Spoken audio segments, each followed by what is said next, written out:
अस्सलाम वालेकुम ख़वातीनो हज़रात। आज जो हमारे साथ शख्सियत मौजूद हैं वो हैं कैवान हामिद राजा।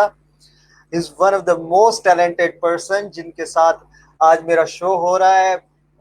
एक होस्ट, एक गुड मैनेजर, डिफरेंट लेवल पे ये बंदे काम कर रहे हैं एंड आई एम अमेज्ड कि एक बंदा इतने ज्यादा काम कैसे कर सकता है।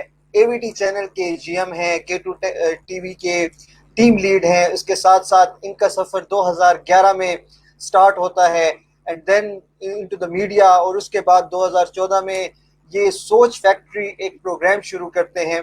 सर अस्सलाम वालेकुम। वालेकुम सलाम हादी। कैसे हैं सर, आप खैरियत से हैं? अल्हम्दुलिल्लाह, अल्लाह का शुक्र है। आप सुनाएं। Sir I am really very honoured कि आपने आज मुझे टाइम दिया and it's really amazing to have you at my show. Pleasure is all mine. Sir अपने किसी भी टाइम वेस्ट किए बगैर हम चलेंगे पहले सवाल की तरफ। सोच फैक्ट्री किस सोच से आपने स्टार्ट की सर? सोच फैक्ट्री, पहली बात तो जो ओरिजिन था नाम का, वो इसी बेसिस पे था कि एक फैक्ट्री के अंदर काफी रॉ मटेरियल्स आते हैं, काफी एग्जैक्टली। मुख्तलिफ उसके अंदर चीजें आती हैं और वो चीजें जमा होके एक एक्चुअल प्रोडक्ट बनता है। तो बिल्कुल। सोच और फैक्ट्री को इस तरह ही मिलाया कि मुख्तलिफ रॉ थॉट्स आएंगी यूथ की, मुख्तलिफ उसमें ओपिनियंस आएंगे, मुख्तलिफ उसके अंदर आइडियाज शेयर होंगे, और आखिर में जो फाइनल प्रोडक्ट निकलेगा वो एक सम और close to a refined model होगा। तो यूथ ओरिएंटेड शो था। इसका प्राइमरी ऑब्जेक्टिव यही था कि यूथ को एंगेज करना है और यूथ की रॉ थॉट्स को थोड़ी डायरेक्शन देनी है, ताकि एक करियर की तरफ भी उनको लेके जा सके, उनकी क्लैरिटी भी थोड़ी बहुत साथ साथ हो जाए, एंड ऑब्वियसली कॉन्फिडेंस बिल्डिंग भी हो जाए since it was on television. तो यूथ राइट। की डायरेक्शन और रिडायरेक्शन के हवाले से एक आगाज किया था। एंड वक्त के साथ साथ हम स्टूडियो से निकले। स्टूडियो से निकलने के बाद हमने इसको यूनिवर्सिटीज में लेके गए, फिर मुख्तलिफ यूथ बेस्ड हम मुख्तलिफ इंस्टीट्यूशन में लेके गए, जहाँ मेरे ख्याल से पहली मतलब आपसे भी मुलाकात हुई है कि इंक्यूबेशन बिल्कुल। सेंटर था। वहाँ भी हमने जैसे जंप स्टार्ट में एक सेशन किया, हमने एंटरप्रेन्योरशिप के काफी इनिशिएटिव्स थे, वहाँ भी यूथ की गैदरिंग की। तो जहां जहां यूथ हमें इकट्ठी मिलती थी, वहां हम एक प्रोग्राम होल्ड करते थे गैदरिंग के अंदर, और मुख्तलिफ आइडिया शेयर करते थे। और इससे यूथ की जो असल सोच है और जो पाकिस्तानियत है यूथ के अंदर, उसको भी डिस्कवर करते थे। It was overall a very patriotic, very national and basically a very positive show. उसका इनिशियल आइडिया ये। राइट। सर अक्सर औकात में देखता हूँ बहुत सारे लोग एक स्टूडियो के अंदर बैठ के काम करते हैं। आप जब बाहर निकले, स्टूडियो को छोड़ के बाहर जाना मेरी नजर में it is lot difficult than the having show at the studio. So आपने कितना टैलेंट इस सारे दौरान देखा कि कितना टैलेंट आपकी नजर में आया और किस लेवल का वो टैलेंट था, किस रॉ मटेरियल में आपको मिला और आपने कितना उसको पॉलिश किया? पहली बात तो आदि, पहले जो सवाल का पहला हिस्सा उससे मैं थोड़ा बहुत डिफर करते हुए चलूँ कि डिफिकल्ट दोनों होते हैं। एंड वो राइट। एक कंफर्ट जोन बंदे का अपना बनता है कि भाई वो स्टूडियो में ज्यादा कंफर्टेबल है, स्टूडियो के प्रोटोकॉल्स, लाइट्स और ऑल ऑफ दैट उससे ज्यादा कंफर्टेबल है, या फिर बाहर लोगों के बीच में ज्यादा right. Comfortable. I was never a natural in born anchor person. मैं राइट। एज एन एंकर ही कंफर्टेबल नहीं था, स्टूडियो और बाहर तो दूर की बात है। बट मैं लोगों के बीच में करने से काफी झिझक थी मुझे, मैं काफी नर्वस भी था। एंड क्योंकि उससे पहले मैं 3-4 साल एंकरिंग जो मैंने की थी, मैंने स्टूडियो के अंदर 1+1 ही ज्यादा से ज्यादा की। जब राइट। 2014 में फूड फैक्ट्री स्टार्ट किया और eventually we had to go outside and present our whole show in front of a crowd of youth. और यूनिवर्सिटीज में एग्जैक्टली। जब बंदा जाता है तो पूरा हॉल भरा हुआ, और वैसे यूथ के अंदर आपको पता है थोड़ी बहुत शैतानियां भी हो रही होती हैं। तो बिल्कुल उस ये तरह के तो है। यूथ को कंट्रोल करना और फिर उनको एक सीरियस टॉपिक के ऊपर इंगेज रखना, फिर उनके साथ साथ थोड़ा बहुत हंसी मजाक भी चलता रहना चाहिए। बिकॉज एज बिल्कुल। डिफरेंस अगर देखा जाए तो मेरा उस यूथ से इतना बड़ा एज डिफरेंस नहीं था। मैं उनकी जनरेशन से गुजरा था। मैं एजुकेशन मेरी साथ साथ चल भी रही थी, मास्टर्स में कर रहा था। इनफैक्ट जब मैंने सोच फैक्ट्री स्टार्ट किया तो मेरा मास्टर्स खत्म हुआ। तो राइट। वो एक मैं रिलेट भी कर सक रहा था और उनकी शैतानियां भी साथ साथ चलती रहती थी। तो थोड़ा डिफिकल्ट था एक बिल्कुल। टीवी प्रोग्राम के अंदर ये सब कुछ मैनेज करना। लेकिन उतना मजा भी फिर मुझे इवेंचुअली आना शुरू हो गया, क्योंकि यही यूथ फिर मुझे इनपुट भी देती थी, यही यूथ फिर मेरा प्रोग्राम चलाती थी। मैंने जितना सीखा यूथ से, मेरे से 8 साल छोटे, 10 साल छोटे थे सारे, जितना मैंने इनसे सीखा, इनकी स्किल सेट से सीखा, इनकी आइडिया से सीखा, शायद मैं उस एक प्रोग्राम के जरिए उनको इतना शायद ना दे रहा होता, लेकिन मैंने सोच फैक्ट्री के कोई almost I would say 100 programmes 100 episodes किए होंगे, बल्कि 125 इज द एग्जैक्ट नंबर। उसके राइट, अंदर मैंने जितनी मुख्तलिफ स्किल सेट देखी है, मैं कहता हूँ मैं गिलगित में भी मैंने प्रोग्राम किया, मैंने पंजाब में भी प्रोग्राम किया है, मैंने अब एक बलूचिस्तान के अंदर जाके भी एक छोटा सा प्रोग्राम किया, मैंने पेशावर में किया, मैंने एबटाबाद में किया, मैंने मानसेरा में किया। You can name any far flung area, और मैंने वहाँ यूनिवर्सिटी में जाके यूथ के साथ जाके मुख्तलिफ प्रोग्राम किए, और हर इलाके की और हर इलाके की यूथ की जो एक सोच है और जो उनका स्किल सेट है इतना मुख्तलिफ है एक दूसरे से कि ये वर्सेटिलिटी जो थी, इससे मैं बड़ा इंकरेज होता था, और मैं बड़ा एक एक्साइटेड फील करता था कि यार इस मरतबा जहां भी मैं जाऊंगा मैं कुछ सीख के आ रहा हूँ। सो उनसे बहुत कुछ सीखा, और मेरी एंकरिंग के अंदर उसमें उसकी वजह से बहुत ज्यादा इजाफा हुआ। राइट सर, अब आपके इस सारे एक्सपीरियंस से हम आपसे कुछ क्वेश्चंस करेंगे। तो उसमें सबसे पहला क्वेश्चन मेरा ये होगा कि आपको इस फील्ड में कौन सी ऐसी चीज थी जो कि लेकर आई? क्योंकि काफी सारी चीजें होती हैं, जब हम छोटे होते हैं फिर सी लेवल पे होते हैं तो हमें पेरेंट्स कहते हैं you should be a doctor और engineer, there is no other field. So आप जब सोच फैक्ट्री भी आपने किया, आप खुद होस्ट भी हैं, आपको पहले इस फील्ड में कौन लाया? और इस क्वेश्चन का सेकंड पार्ट ये है कि आप जब यूनिवर्सिटीज में जाते हैं और बच्चों से बात करते हैं, सो उनका क्या से होती है जब वो मेडिकल या इंजीनियरिंग कर रहे होते हैं, उसके अलावा जो कर रहे होते हैं, उनका किस लेवल का पोटेंशियल और टैलेंट होता है? प्लीज। ये बड़ी इंटेग्रल बात है हादी कि हमारी यूनिवर्सिटीज में हमारी यूथ में अब सबसे बड़ा अलमिया ये है कि जो लोग डिग्री कर रहे हैं स्पेशलाइजेशन कर रहे हैं शायद वो उनका इंटरेस्ट इतना ज्यादा नहीं, जो उनके इंटरेस्ट है वो उनकी डिग्री से इतने ज्यादा इंक्लाइंड नहीं होते। जो मैंने मेजोरिटी ऑफ द केसेस देखे हैं कि उनका जो एप्टीट्यूड है जो इंटरेस्ट है वो किसी और फील्ड से मतलब कि टिल्ट करता हुआ नजर आ रहा होता है। मैं अपनी भी बिल्कुल। अगर कहानी सुनाऊं तो मेरा ताल्लुक मीडिया से शुरू में एजुकेशन वाइज बिल्कुल भी नहीं था। I was right. Doing architecture from NCA Lahore. मैं राइट। एनसीए लाहौर में आर्किटेक्चर कर रहा था, तो आपने जैसे कहा ना कि पेरेंट्स चाहते हैं करो, तो मेरे पेरेंट्स भी यही चाहते थे कि मैं आर्किटेक्ट बनूं। तो राइट। मैंने तो उनकी सुन ली, लेकिन जब मैं लाहौर गया मैंने आर्किटेक्चर स्टार्ट किया, बल्कि 3 साल गुजारे एनसीए लाहौर के अंदर। I finally put my foot down कि मेरे से ये ना होना है और ना मैं ये करना चाहता हूँ, मेरे इस चीज का एप्टीट्यूड। टेक्निकली अच्छा। स्पीकिंग मैंने अपने 3 साल जाया किए लाहौर के अंदर। मैं बड़ा प्राउडली अब तो बता सकता हूँ कि एक फेलियर था कि मैं आर्किटेक्ट नहीं बन सकता, लेकिन उस राइट। फेलियर की वजह से जो मैंने जितना कुछ सीखा उन 3 सालों के अंदर, मैंने एनसीए के अंदर इंस्टीट्यूशन के अंदर रहते हुए जितना कुछ सीखा, architecture on another side, but I learned a lot of things about myself, that these are the things I should do and these are the things I shouldn't.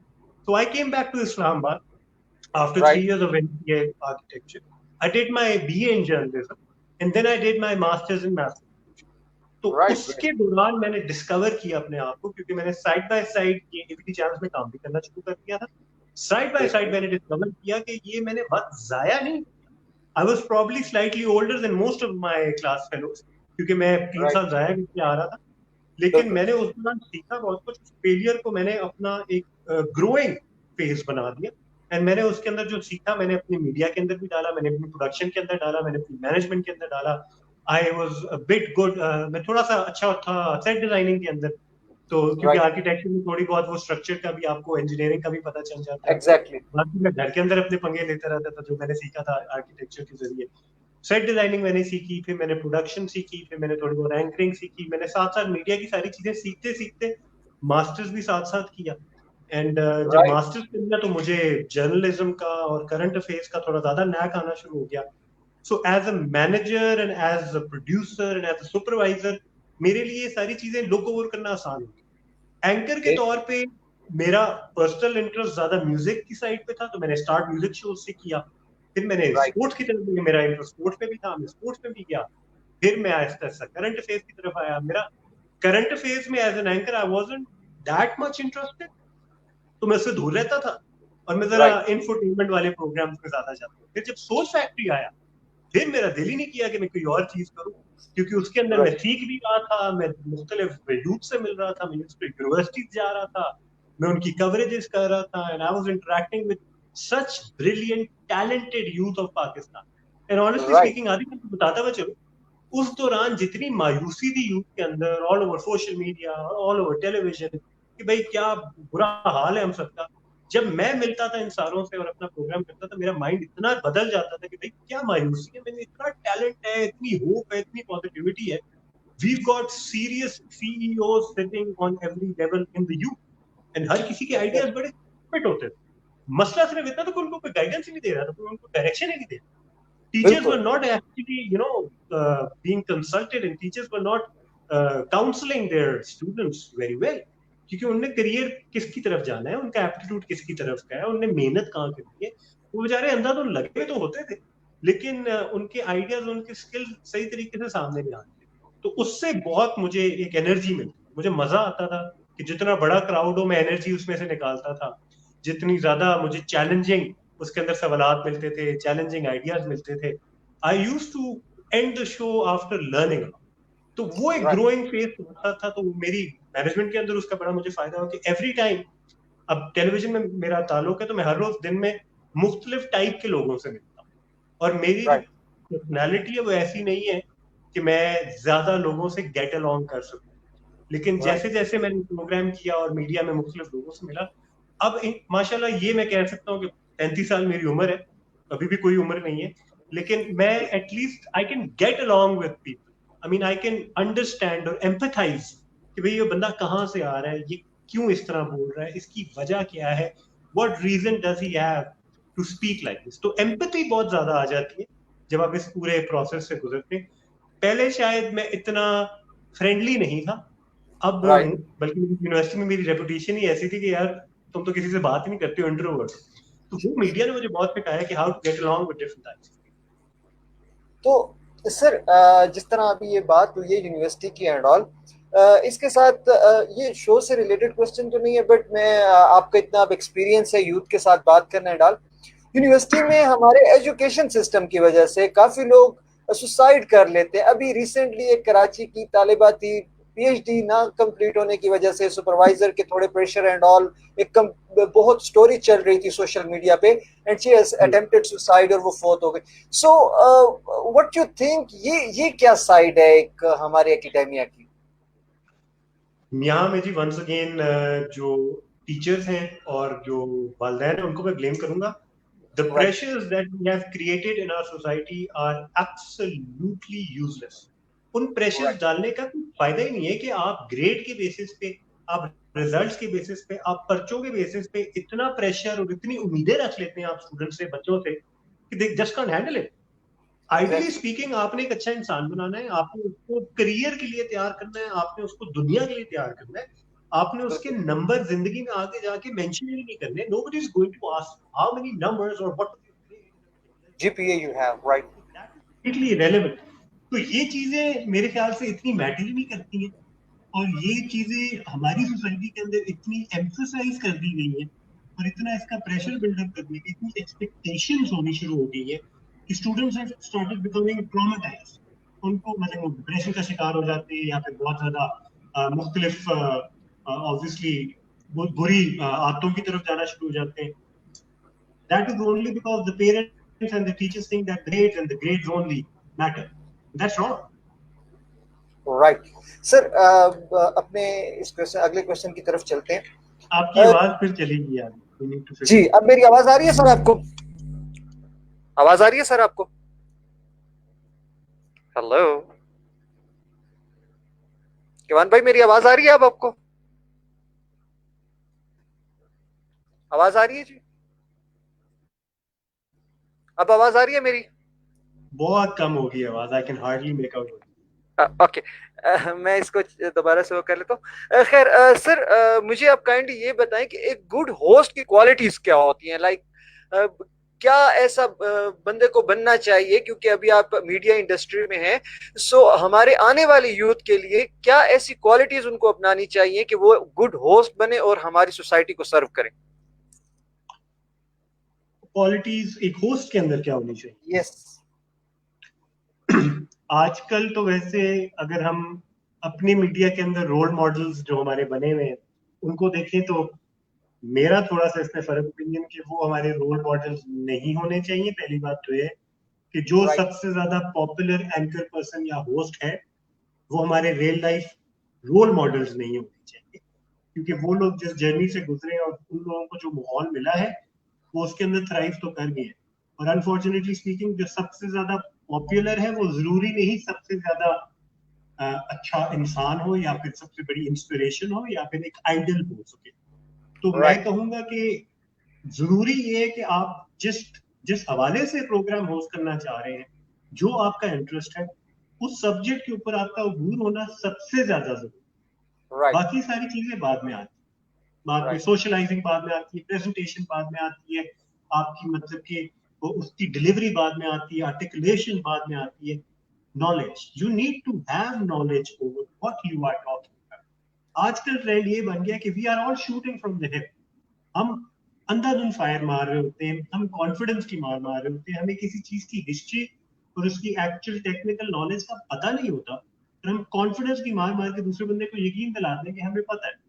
And that whole facade that we create to make the other person believe कि हम सही हैं, वो सारा exact. उसी ड्रामे के अंदर सारे घुसे हैं। जबकि असल में किसी को कुछ पता नहीं होता। It's all about how well you pretend कि मुझे पता है, और मुझे पता है कि मैं क्या बात कर रहा हूँ और मैं सही हूँ और आप गलत है। That is a drama, everybody is playing a character. News channels के ऊपर भी, करंट अफेयर प्रोग्राम के अंदर भी सारे कैरेक्टर प्ले कर रहे हैं, और उन्होंने उस कैरेक्टर के अंदर रहते रहते एक को प्लीज करना है, एक के अग्रेसिव अगेंस्ट जाना है। एक्चुअल नॉलेज बड़े कम लोगों के पास है मीडिया के अंदर, कि वो जिस चीज के बारे में बात कर रहे हैं उसकी हिस्ट्री का भी पता हो, उसके सारे प्लेयर्स का पता हो, उसके रोल प्लेयर्स का पता हो, उसकी डायनामिक्स का पता हो, and they are well read over the sub. ऐसे बड़े कम लोग हैं, और जो ऐसे लोग आते भी है मीडिया के ऊपर, वो बड़ी जल्दी भाग जाते हैं।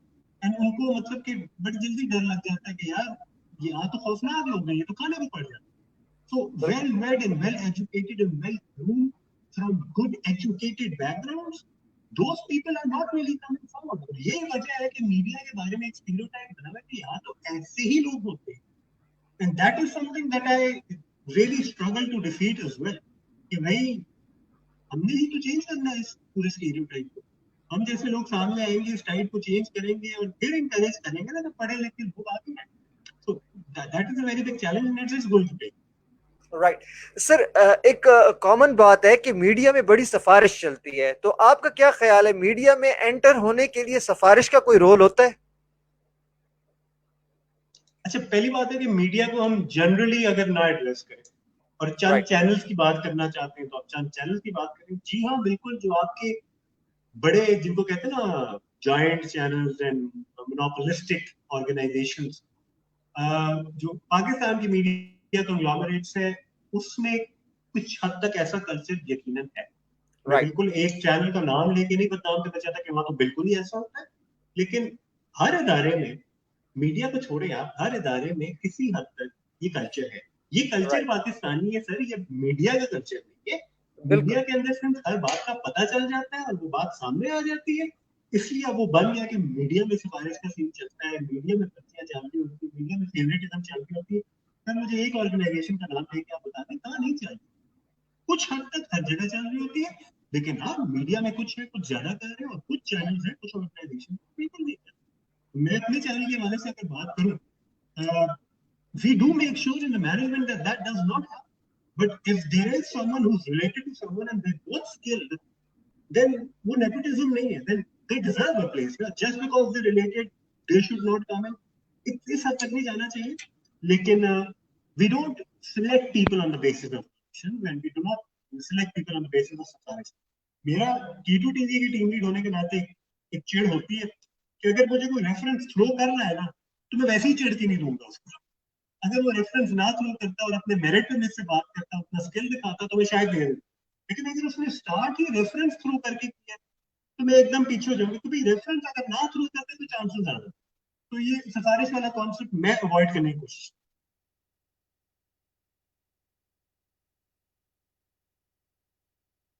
आपका माइक म्यूट म्यूट हुआ हुआ mic.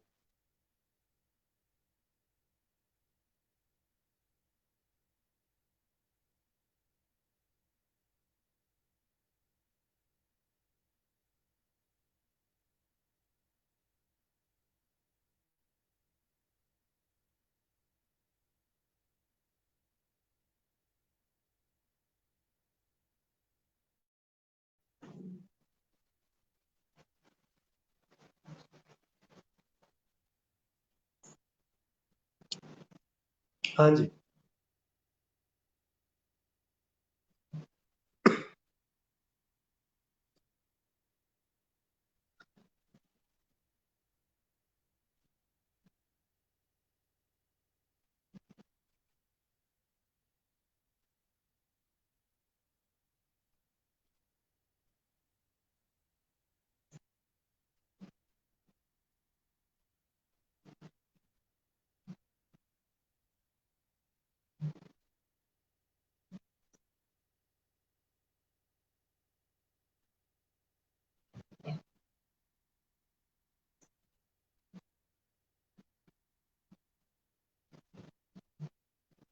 I guess Hadi's gonna join us in a while.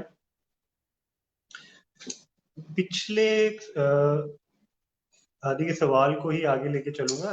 I can talk a lot about it because I am an anchor person on TV, तो मैं बातें तो बहुत कर सकता हूँ. आदि ने पूछा था कि सिफारिश का कितना चलता है कॉन्सेप्ट एंड फेवरेटिज्म का कितना चलता है मीडिया के अंदर. तो मेरा उस पर यही जवाब था कि बहुत हर जगह चलता है. It's not just media. आजकल मीडिया के अंदर ये चीजें ज्यादा प्रिवेल कर रही हैं मोस्ट प्रॉब्ली, एंड आजकल के हालात से ही मैं लिंक करता हूँ. तो बिल्कुल जी, हालात जिस तरह के इकोनॉमिकली पूरे मुल्क के डाउन है, तो मीडिया के भी हालात टफ है, and they not regular, they not as good as they were last year, and economically tough है. लेकिन मेरे ख्याल से ये मौका भी बड़ा अच्छा है जी पूरी मीडिया इंडस्ट्री के लिए. हाँ, आदि just sir join. I am back. Right sir. अच्छा, आगे चलते हैं सर इस क्वेश्चन के साथ कि मीडिया इंडस्ट्री में रेटिंग कितनी मैटर करती है और आपको सरवाइव करने के लिए रेटिंग कितनी इंपॉर्टेंट है. पहली बात ये कि हर चैनल रेटिंग पे नहीं चलता. राइट. बड़े चैनल हैं जो कन्वेंशनल कमर्शियल्स पे चलते हैं ना, जिनके कमर्शियल लाहौर, कराची, इस्लामाबाद से बाहर नहीं है, अर्बन सेक्टर्स के, वो चैनल रेटिंग्स पे चलते हैं. क्योंकि जो रेटिंग सिस्टम है वो बेसिकली आपका मीटर सिस्टम पे चलता है, और वो राइट. मीटर्स आपके चंद अर्बन सेक्टर्स में लगे. तो जहां जहां मीटर लगे हुए हैं वहां तक तो रेटिंग आप डिसाइफर कर सकते हैं. लेकिन फिर जो आपके रीजनल एरियाज हैं, जो फार फ्लंग एरियाज हैं, जो दूर दराज के इलाके, वहां तो मीटर नहीं लगे हुए, तो वहां बिल्कुल. रेटिंग डिसाइफर करना बड़ा मुश्किल होता है. अब जैसे कि हमारे जो 4 चैनल्स हैं, टेक्निकली स्पीकिंग रीजनल की कैटेगरी में आते हैं. और राइट. सिंस केबी टेलीविजन ऑल उर्दू के प्रोग्राम्स भी कर रहा है, हिंद को भी कर रहा है, पोटोहारी भी बिल्कुल. कर रहा है, सराइकी भी कर रहा है, मुख्तलिफ जो जुबानें हैं उनके प्रोग्राम्स तो कर रहा है. लेकिन वो एक मल्टीलिंगुअल पाकिस्तानी चैनल है, और वो जुबानें शहरों में भी समझी जाती हैं और जो देहात है वहां भी समझी जाती है. लेकिन रेटिंग के जरिए पता नहीं चल सकता कि भाई कितने देखे, क्योंकि पेशावर से आगे कोई मीटर नहीं लगा, और नीचे आप राइट. जाते हैं तो कराची में लगा हुआ है जी, ठीक है, फैसलाबाद में लगा हुआ है, लाहौर में लगा हुआ है, सो मत लो जी क्वेटा में लगा. But Quetta is a very small sample to represent the entire province of Balochistan, right? तो राइट. बाकी इलाकों में मीटर नहीं लगे हुए और सैंपल साइज बड़ा छोटा है. तो काफी हद तक मीटर और रेटिंग सिस्टम जो है, वो जो बड़े बड़े चैनल थे ना, आप बड़े कह रहे हो मैं उनको, वैसे I represent network which is actually representing very big population. वो यस. चैनल्स बड़े इसलिए क्योंकि उनकी कमर्शियल मार्केट बहुत बड़ी, और वो राइट. कमर्शियल मार्केट बैठी भी सिर्फ कराची और लाहौर में. अब वो उन पे इश्तेहारात ज्यादा चलते हैं क्योंकि वो ऑपरेट ही वहीं से कर रहे हैं उन शहरों से, तो वो बड़े चैनल समझे जाते हैं पैसों के हिसाब से कि उनके खर्चे ज्यादा है और उनकी मतलब की कमाई भी उस हिसाब से ज्यादा है.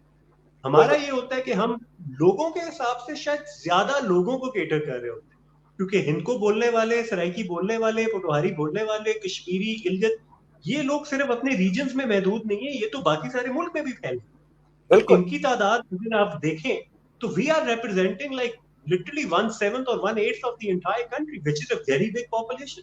करोड़ों एग्जैक्टली. में डेडिकेटेड व्यूअरशिप. लेकिन ये चीज हम रेटिंग से जस्टिफाई नहीं कर सकते क्योंकि वो बिखरे हुए सारे. तो हम बिल्कुल. जस्टिफाई करते हैं अपनी लाइव प्रोग्राम्स के जरिए, हम जस्टिफाई करते हैं अपनी फीडबैक के जरिए, अपने सोशल मीडिया के जरिए, अपनी हम जो ऑन ग्राउंड क्लाइंट हमारा अनकन्वेंशनल मार्केटिंग है ना हमारी, उसके जरिए जस्टिफिकेशन इसकी होती है कि हम कितने पॉपुलर. क्योंकि अगर सिर्फ रेटिंग पे देखा जाए और सिर्फ कन्वेंशनल मार्केट के हवाले से देखा जाए तो रेटिंग इज नॉट एवरीथिंग. और रेटिंग जनरेट करने के लिए कराची, लाहौर, इस्लामाबाद के अंदर आपने बेसिकली एक ऐसी चीज करनी है जो सिर्फ और सिर्फ क्लाइंट को प्लीज करे. जी हाँ, बड़े चैनल यही कर रहे हैं कि वो क्लाइंट को प्लीज करने के लिए अपना बनाते हैं. और जैसे कि आपने कल देखा होगा कि इमरान खान साहब आए हुए थे दुनिया की, और उसमें बिल्कुल. आपने देखा होगा कि इमरान खान साहब ज्यादा नहीं नजर आ रहे थे, इश्तिहार ज्यादा नजर.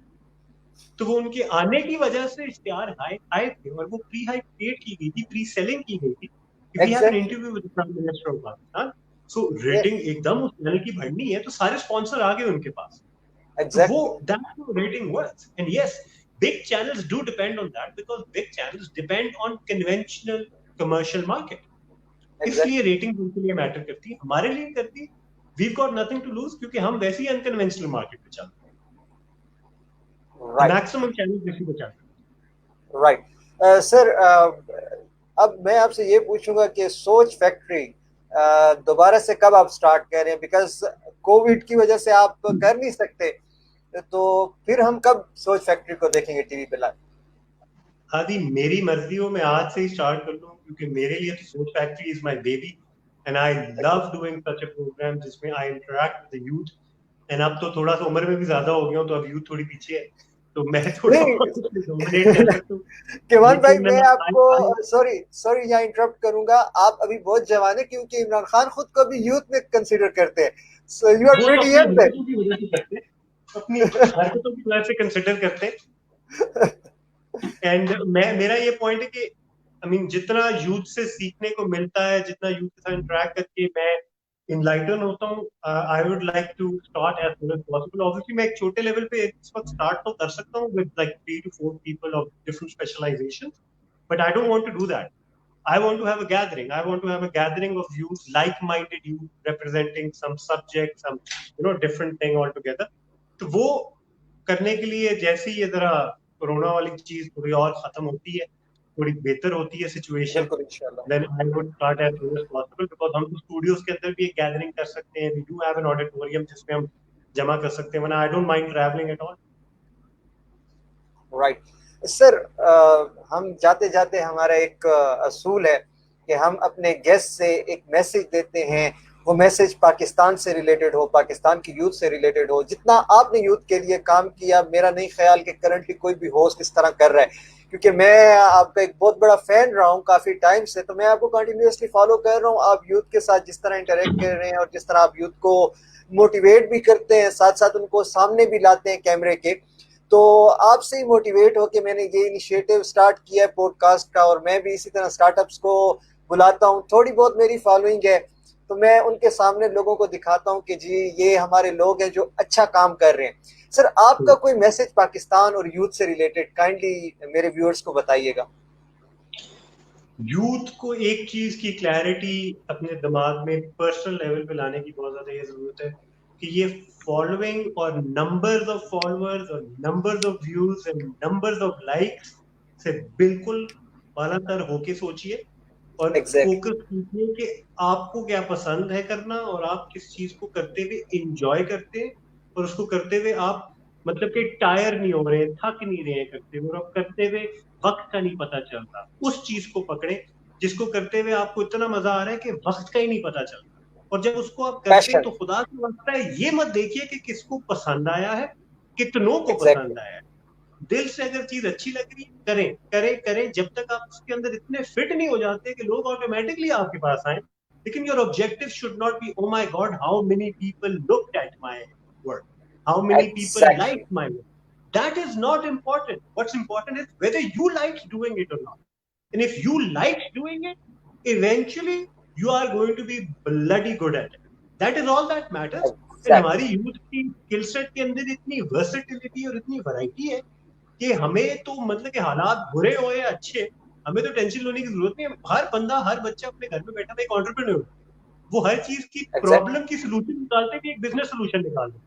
ये जो मैंने सीखा है अपने प्रोग्राम्स करते करते, हर यूथ के पास, हर यंगस्टर के पास एक बिजनेस सोल्यूशन है क्योंकि वो किसी ना किसी मसले से जूझ रहा है. और जब वो मसला सॉल्व करने लगता है उसके पास एक बिजनेस आइडिया आ जाता है. अब उस बिजनेस आइडिया को आपने करियर के अंदर कैसे लेके जाना है, अब that is where your mind is. I think as Pakistanis is naturally gifted. हम हर चीज में से कुछ ना कुछ निकाल लेते हैं, हमें तो टेंशन नहीं. बिल्कुल. सर, जो आपने बात की है that is 110% what I think.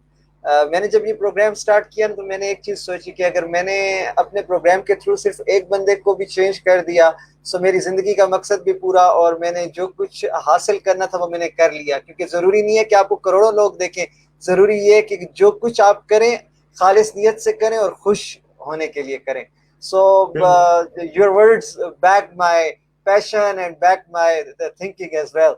So thank you so much Kevan भाई. हम पाकिस्तान जिंदाबाद के नारे से अपने प्रोग्राम को इख्तिताम पजीर उससे पहले करेंगे. Hadi, if you don't mind, I also like to mention, I am hoping I'm not incorrect, but I have some sort of an information that it's probably your birthday today.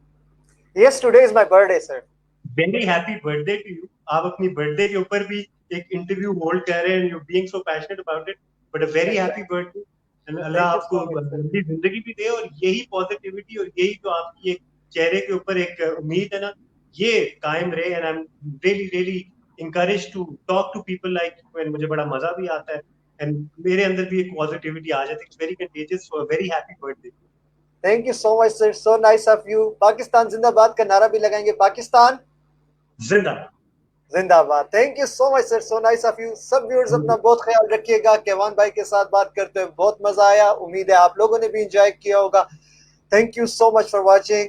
अपना बहुत ख्याल रखिएगा. अल्लाह हाफिज.